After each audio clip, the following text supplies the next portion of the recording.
So you'll get some questions on vocabulary in the reading, and as I said yesterday, we're going to throw you some words. If we have a look at these ones, where the instant obliterates the past, now it's deemed boring, we no longer linger on great issues, we neither concentrate nor cogitate. So there are 4 there that you've got to get. Now, they're picked fairly carefully because it's not a question of do you know this word, great, you do, you write down the point. I mean, if you do that, you'll get the point. But what we're really testing here, a level 4 reader has got a good vocabulary, sure, but it's more important to have not necessarily the vocabulary, but the tools to guess new words.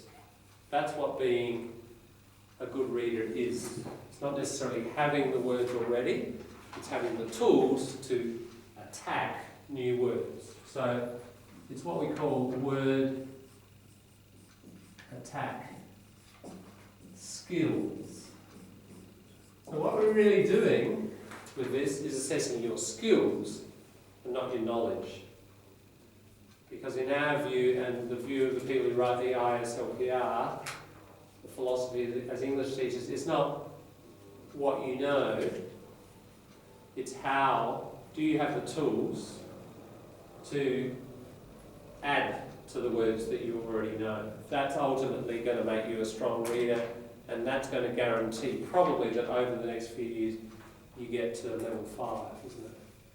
Because you can have a lot of words, but if you've got quite low guessing skills, that's really going to probably mean that you're not going to accumulate a lot of new words just through your own interaction with language. What partly this course is trying to do is build up, level 4, 3+4 knowledge and skills to go further.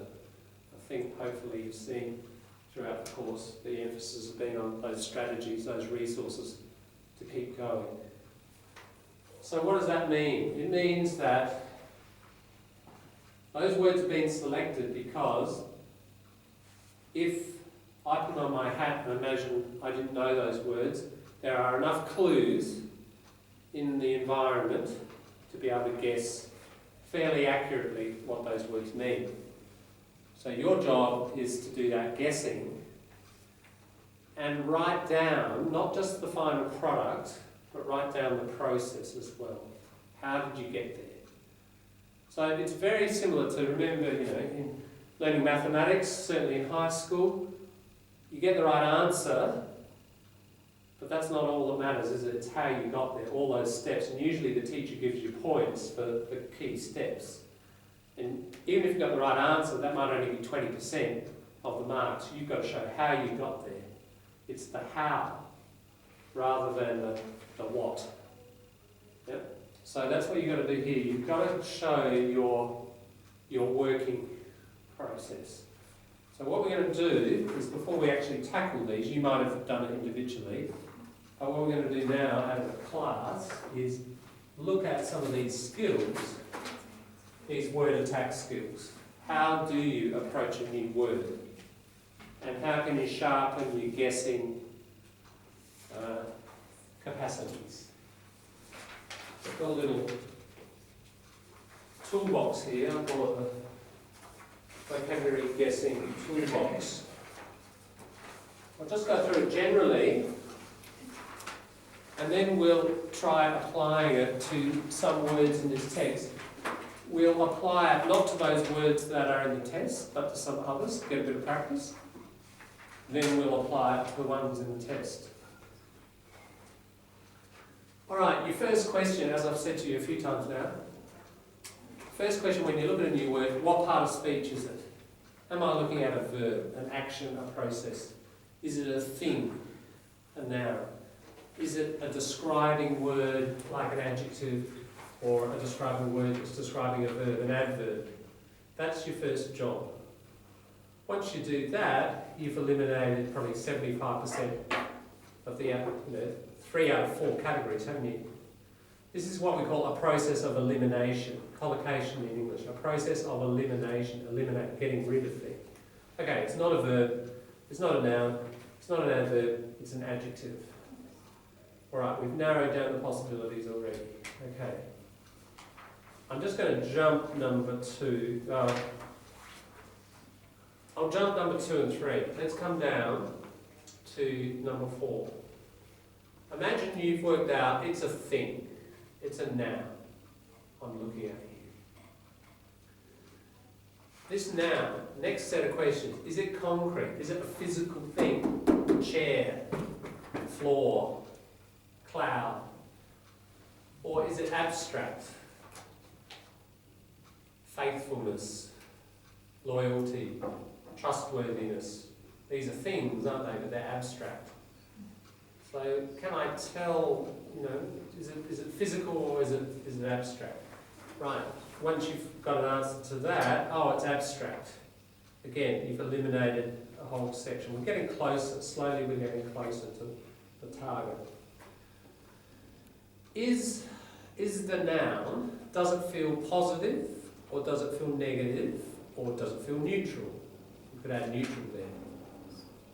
I'm sure you all have had this experience. You don't know what the word is, but you can tell the writer doesn't like it, or really likes it, or slightly favourable.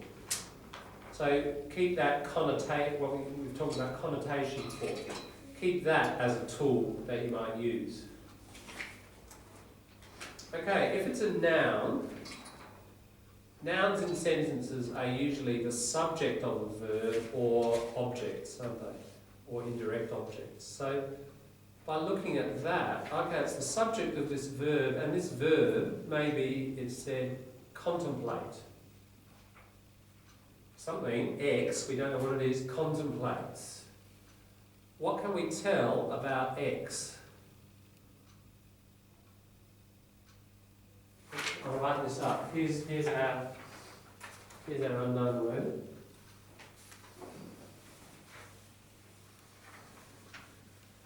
I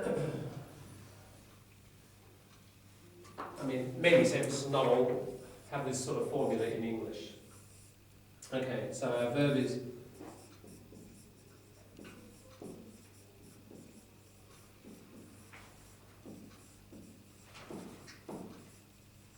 alright, we know that bit, and it says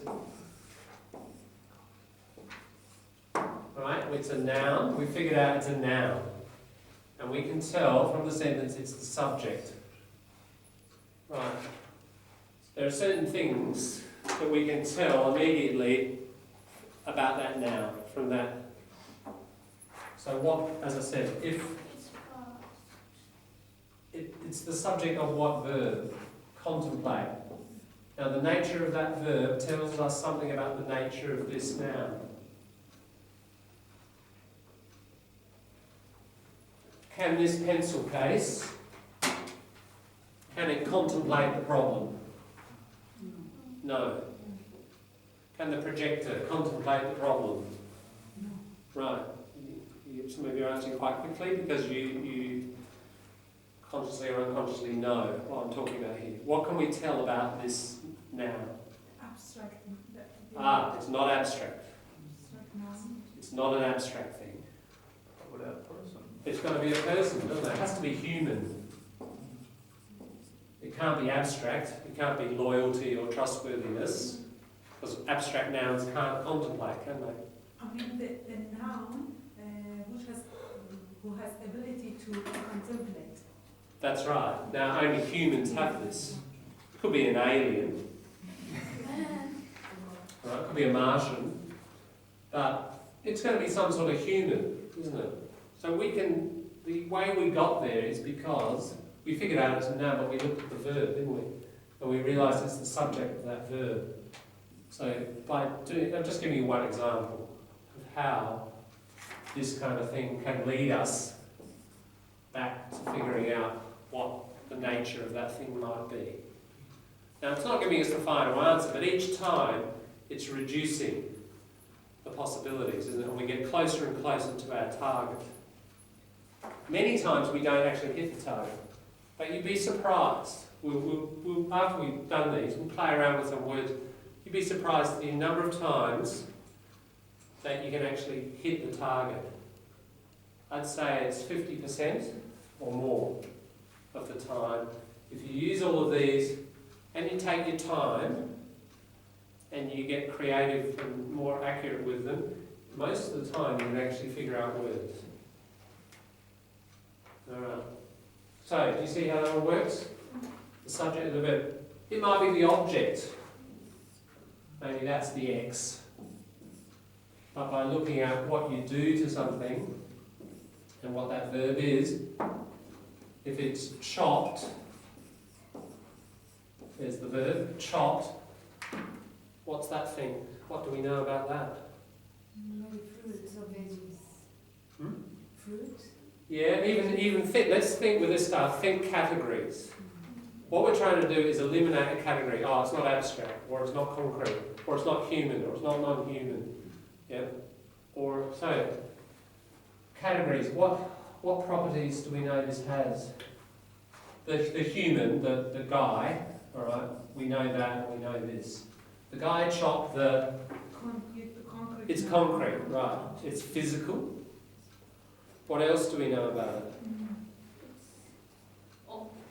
Okay, here's another category. Solid, liquid or gas? Solid, right. Yeah. So it's a solid thing. It's concrete. Alright. That might not help us much, but there might be other clues in other sentences that help us get there. Yeah.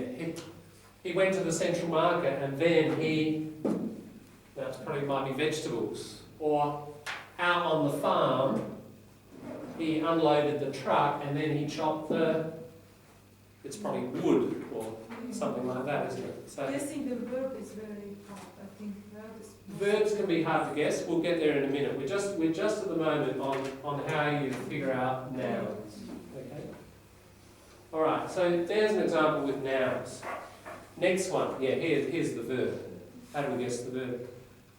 Here are a few categories. Is it a mental verb? Is it material? So remember that list I gave you of verbs? A while back we talked a lot about material verbs, all sorts of physical things. So you can often tell if it's mental and if it's material, and often there's a little bit of a clue about if it's a material verb, exactly what kind of action it might be. Sudden, strong, playful, serious. Again, use your categories.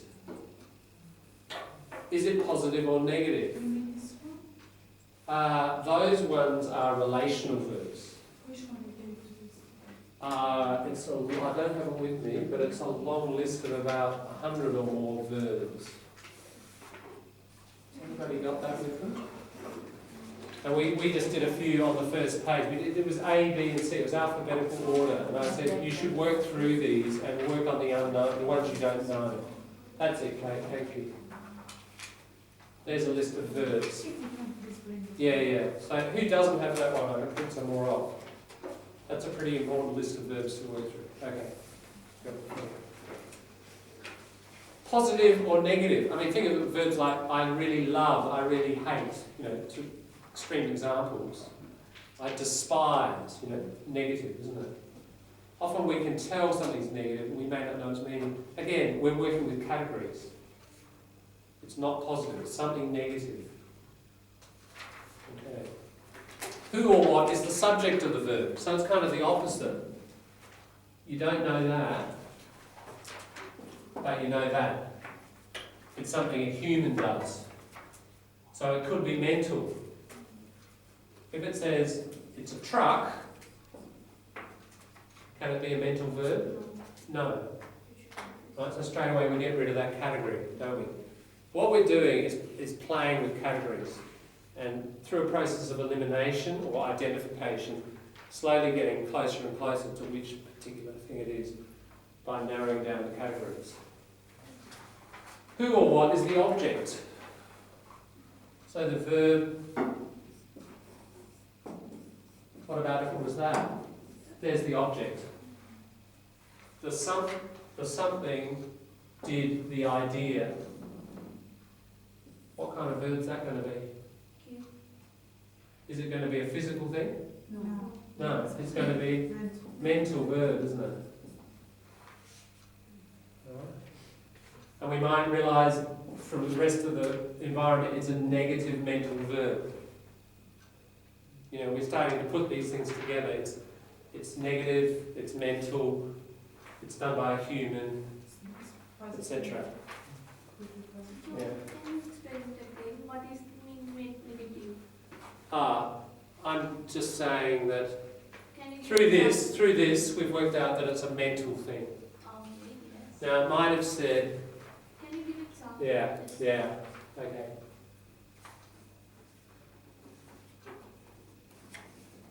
The guy, something, the idea, we know it's a mental verb. Yes. Um,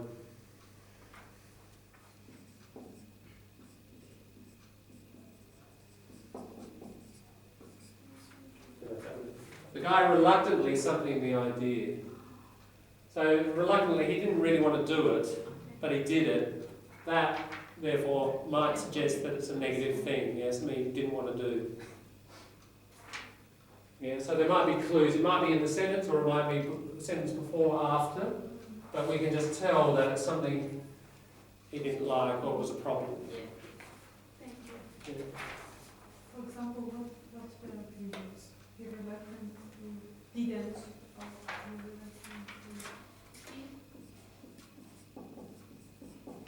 rejected. You know, he thought of all these really good ideas, and then someone came and said, oh, they're crap. So then he thought, okay, I've got to reject them. I don't really want to, but I have to. I'm going to start again. So it's a mental thing, and it's a negative. Okay, over the page, again, it's the same sort of process, but just with an adjective.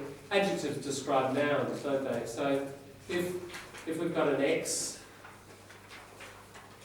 here's our X here now, it's an adjective. The something guy reluctantly rejected the idea. What's it describing? It's describing a human, isn't it? So it's only the adjectives related to humans. We may be able to tell somewhere if it's positive or negative, the connotation, that may help us. Same with adverbs. Here's your adverb. Alright, imagine that we didn't know that, but we knew that. Okay, so what verb does it describe? Well, it's describing rejection. So there's only a limited number of possibilities there. Is it positive or negative? We might be able to tell it's negative. We're just getting a little bit closer. Okay, so this is one of the reasons why I've said before, part of speech, and thinking about the grammar and the logic of the grammar, and especially connotation, can assist us in just narrowing it down. We may not get to the answer yet, but we're getting closer. Let's look at some other things we can sometimes do. Back on the front page again. So these are fairly analytical, logical sort of processes. Sometimes it's good to just relax and let, you know this word? Intuition. Tuition, teaching, inside you. So it's like the teacher inside that you have to listen to. You have to listen to your own unconscious processes, your gut feeling. So imagine there's a space where the word is. Say the sentence out loud. It often helps. Like talking it, something unconsciously processes. What's the word that you would just automatically put in there? What word comes to mind? That's just an unconscious thing, and often our unconscious is the wisest thing, sometimes. So my point here is, we've got this problem, this word. What we have to do is shoot lots of different kinds of bullets at it. We'll shoot analytical, very analytical, logical, grammatical bullets. Sometimes, though, we just shoot this kind of bullet, and we hit the target, you know. One shot, often we don't get it, do we? We've got to shoot lots of different bullets. That's why we need lots of different tools in the toolbox. pick up, try that, no, didn't work. This one, no, this one, yes. Right? So we've got to get a fluency of using lots of different strategies. There's not one approach here. And they can use very different parts of your mind and your personality, so be prepared to use them all. So, can we use the collocation in that case? When we... Yeah, that's right. There could be, you've seen a collocation before, and you kind of half remember it, and you think, yeah, what's that missing bit of that collocation? So you're involving a bit of a memory thing there. Yeah, you could. So not connotation, but collocation, possibly.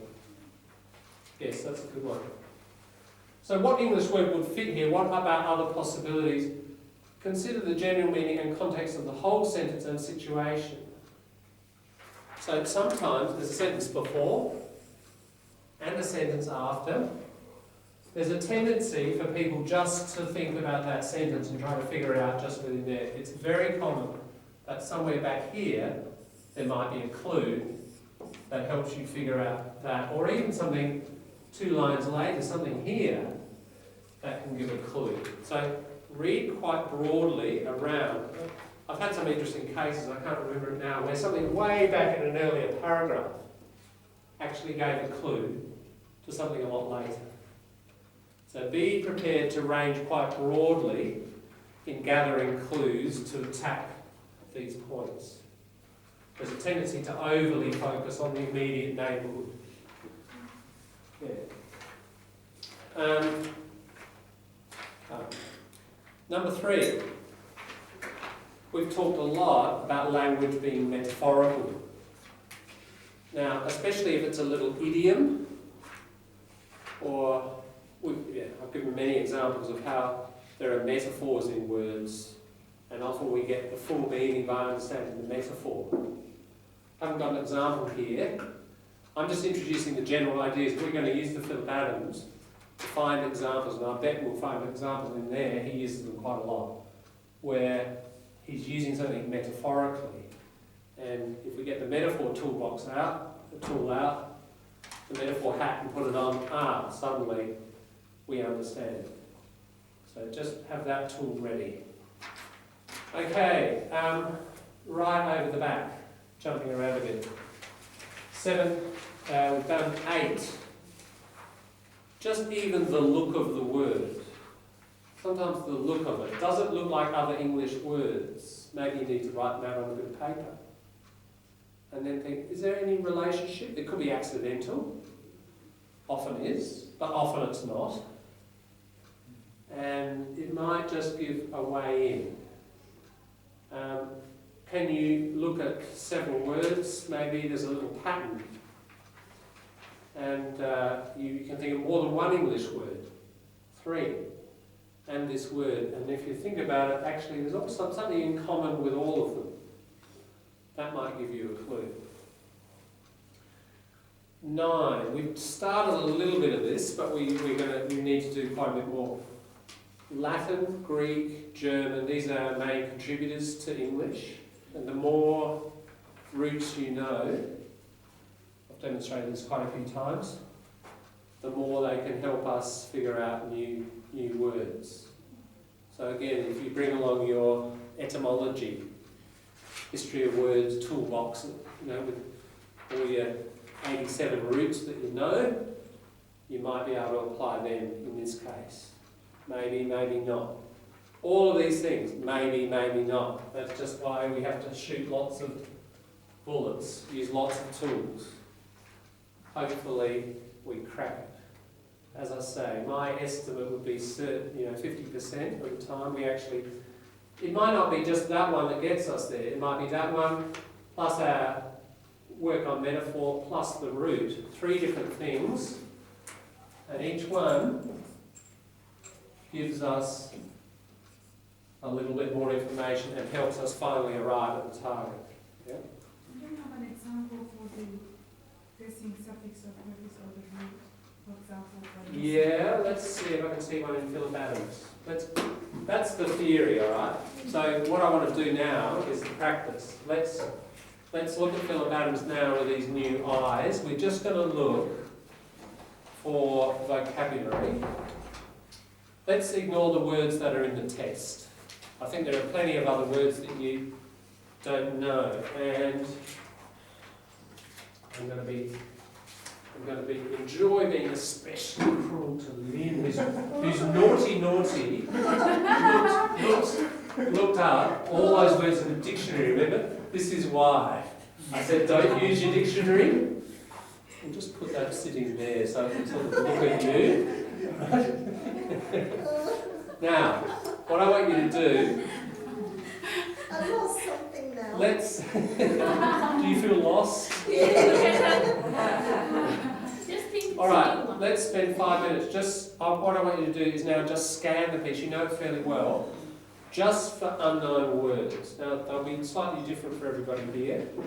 But what words are unknown? Let's just get a list of them, and then we can, from these, we can practice using these tools. And we might find one, Marley, that works because it's got a Latin base or a Greek base, and we can try to apply it as an example. Let's just spend 5 minutes though. Have a quick scan now. Dilhani, do you have a point? Yeah, can I quickly ask something? Yeah. For 8, number 8, Yeah. is that be like example for obliterate? Is that something like similar accelerate, or we should think something similar to that? Is that Sorry, can you say the whole thing for, again? for the question point A? You said we have to find something similar with the word. So if we take the obliterate as its Yeah. is it something accelerate? Okay, accelerate, promulgate. All we're getting there is the 8. Yeah. But that does give us a clue. That's a verb suffix, isn't it? Yeah. So it tells us it's a verb. That's the only thing that does, because it's a suffix. It's not. That's not a root. Yeah. Yeah. Oh, Now, what do we need for to example, your idea about accelerate. Maybe we saw the word decelerate. Imagine we saw that word. Yeah. The bus decelerated as it came into the bus stop. So it- Now then you think, what does that look like? That looks like accelerate. There's a similar word. But it's got a D, which means reverse or undo. So, get it? Yeah. By seeing the similarity, and then, there's the prefix there as well. It's the opposite to this word I already know. Yeah. Thank you.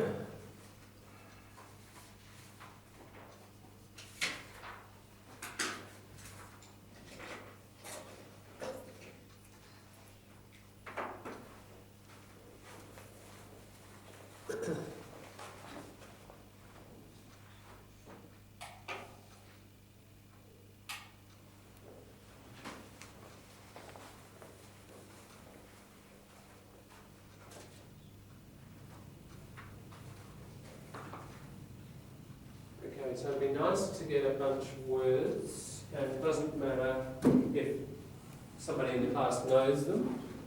If you do know them, let's not say anything. It's the guessing process that we're going to focus on.